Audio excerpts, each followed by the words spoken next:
ఈరోజు కోడిగుడ్లు పులుసు పెడదామని చూశానండి. ఇంట్లో చూస్తే గుడ్లు రెండే ఉన్నాయి. ఇంకేం చేయాలి, 2 గుడ్లు అయితే సరిపోవని చెప్పి ఆమ్లెట్ అయితే వేసి పులుసు పెట్టానండి. చిన్నప్పుడు మా అమ్మ గుడ్లు అందరికీ సరిపడగా లేకపోతే ఇలా ఆమ్లెట్ వేసి ముక్కలు కోసి పులుసు పెట్టేదనమాట.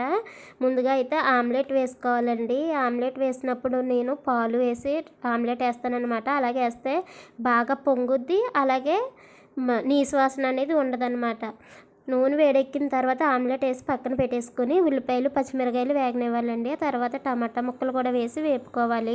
ఆ తర్వాత ఉప్పు కారం పసుపు అన్నీ వేసుకొని చింతపండు పులుసు వేసుకోవాలి. అందులో కొత్తిమీర వేసుకొని ముందుగా వేసుకున్న ఆమ్లెట్ కూడా వేసేసుకోవాలండి ముక్కలుగా కట్ చేసి. మా అమ్మ చిన్నప్పుడు గుడ్లు తక్కువైనప్పుడు నేను మా చెల్లి వాళ్ళు కొట్టుకోకుండా ఇలా ముక్కలు కోసి అయితే పులుసు పెట్టేదండి. అప్పుడు మనిషికి ఒక ముక్క అయితే వేసేసేది. టేస్ట్ మట్టుకి చాలా బాగుంటుందండి. మీరు కూడా ఒకసారి ఇలా ట్రై చేయండి. ఎప్పుడూ ఒకేలా కాకుండా ఇలా డిఫరెంట్గా ట్రై చేయండి. టేస్ట్ అయితే చాలా బాగుంటుంది. చూడండి, పులుసు అయితే మరిగిపోయింది. ఆమ్లెట్ ముక్కలు వేసిన తర్వాత 10 నిమిషాలు మరిగితే పులుసు రెడీ అయిపోద్ది. పులుసు వేడి వేడి అన్నంలో వేసుకుని తింటే చాలా టేస్టీగా ఉంటుందండి. వీడియో నచ్చితే కనుక లైక్ చేయండి, సబ్స్క్రైబ్ చేసుకోండి.